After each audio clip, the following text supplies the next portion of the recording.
The next witness is Daniel Pearson of the Cato Institute.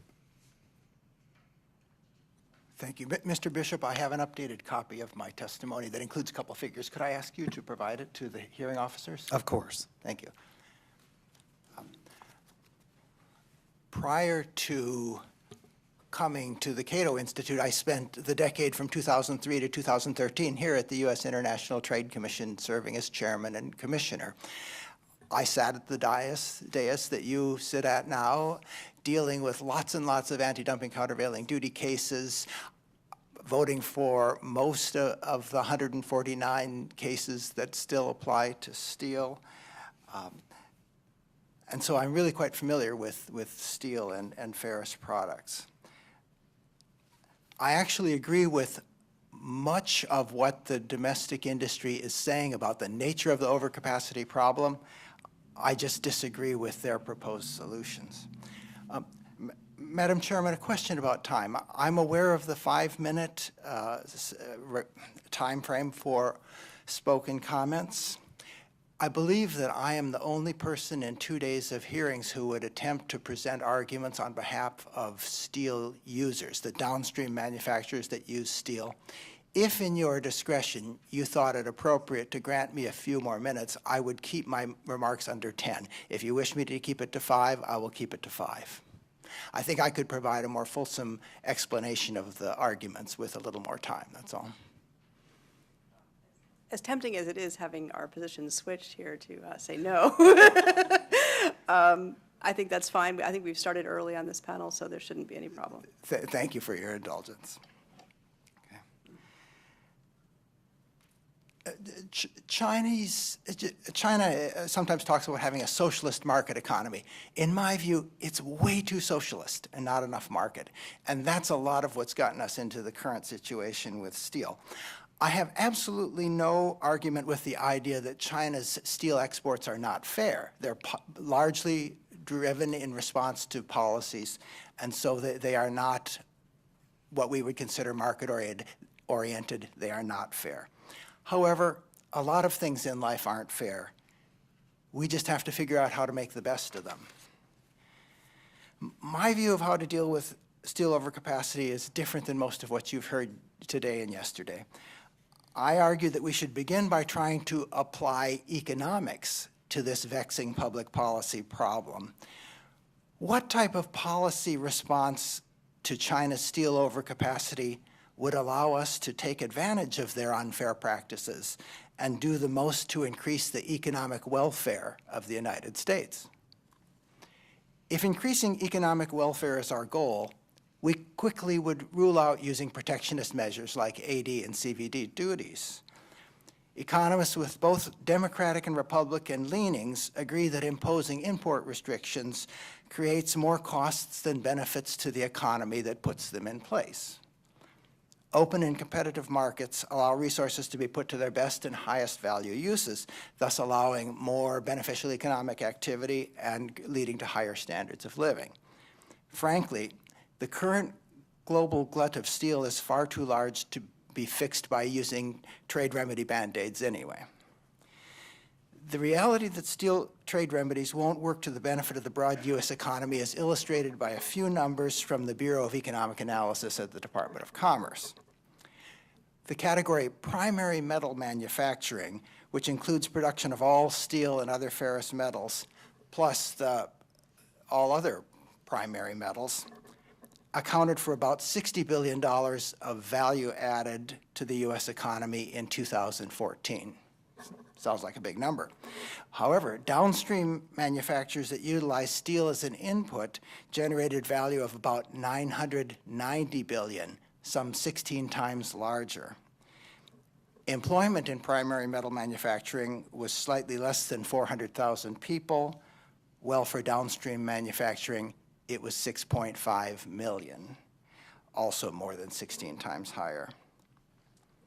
So I'm not saying that steel production in this country is a small and insignificant industry, because clearly it is not.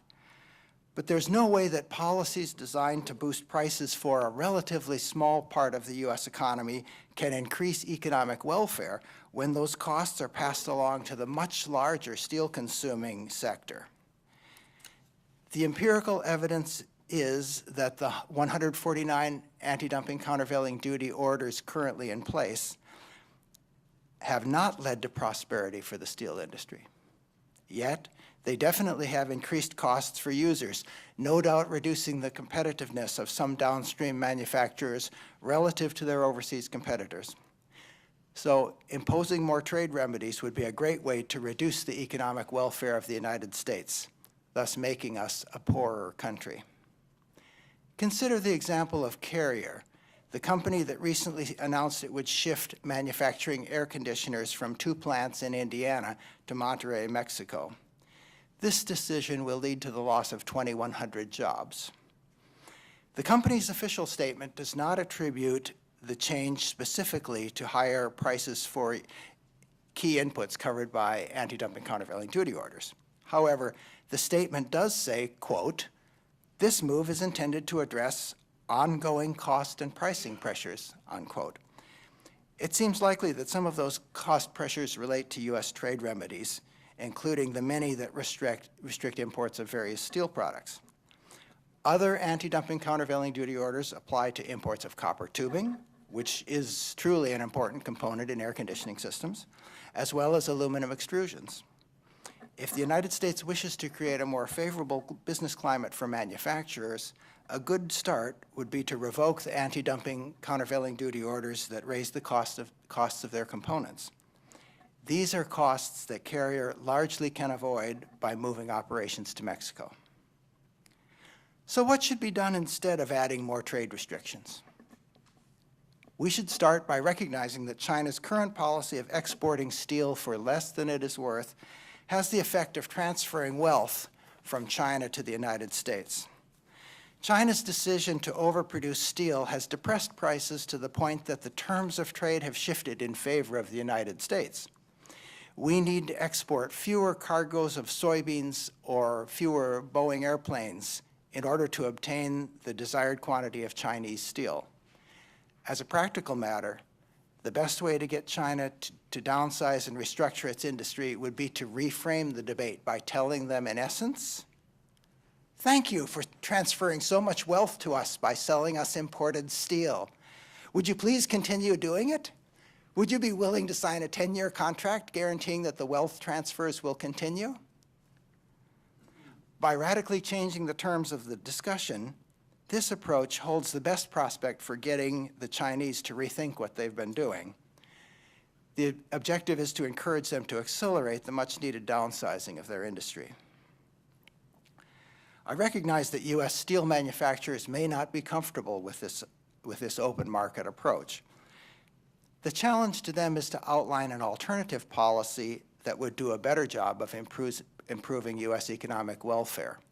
It's very doubtful that they could do so. The optimal policy response would be to reform U.S. trade remedy statutes by adding a new requirement. Anti-dumping and countervailing duties should only be imposed if economic analysis indicates that doing so would increase the economic welfare of this country.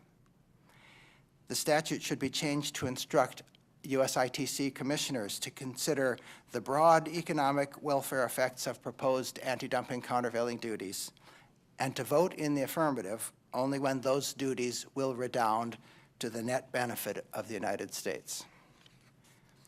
People on both sides of this issue should be able to agree at the start that we really ought to avoid policies that harm the broad U.S. economy and make our nation weaker. It is important to ensure that the policy cure isn't worse than the disease of low-priced steel. The goal should be to pursue policies that serve the overall best interests of the United States. Thank you.